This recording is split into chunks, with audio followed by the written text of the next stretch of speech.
Britain has a variety of landscapes. In Scotland, there are beautiful mountains, including Ben Nevis, the highest mountain in the country. Loch Moura, the UK's deepest lake with a depth of 310 metres, and Galloway Forest, the country's largest forest, covering around 770 square kilometres, are here too. Wales is famous for its long valleys. And England has the beautiful Lake District in the north and long sandy beaches on the east coast and in the south. But the UK is also a small island. While there are winding rivers, including the Thames, which flows through London, and narrow streams, there are no deserts or volcanoes. So when British people think of a remote and dangerous landscape, they often think of moorland, a hilly and rocky landscape that is usually very, very wet. There are small, shallow streams, but no big rivers. And although the area is hilly, there are no steep valleys to stop the wind. So it is often cold, dark, and empty. But it's beautiful too. Dartmoor is a famous area of moorland in Devon, in the southwest of England.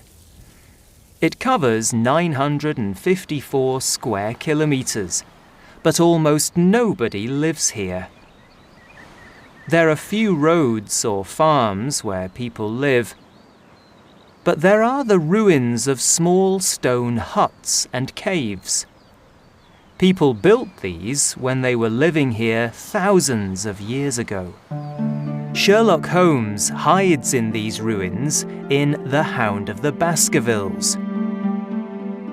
In Conan Doyle's famous tale, the area of Dartmoor is a major character. People still come here to see the landscape that features in the story. Yorkshire, in the north, is also famous for its moorland.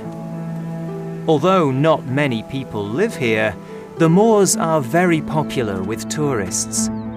They come for the beautiful scenery, rare plants, and wonderful views. This landscape is also an important part of British culture and literature.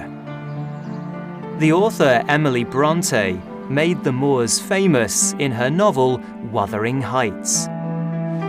She often came here while she was writing, and many of the story's locations are on or near the moors. The landscape is also a symbol of the wild nature of the characters. Of course, not all of the UK's natural landscape is wild or dangerous. The Lake District isn't far from the moors, but it's very different. Some of the UK's highest mountains and biggest lakes are here. The scenery is incredible, and over 12 million tourists visit the Lake District every year. Like the moors, it's also an inspiring place for artists and writers. Beatrix Potter wrote lots of popular children's stories like The Tale of Peter Rabbit. In 1905, she bought Hilltop Farm near Lake Windermere. She was living here when she wrote many of her famous tales.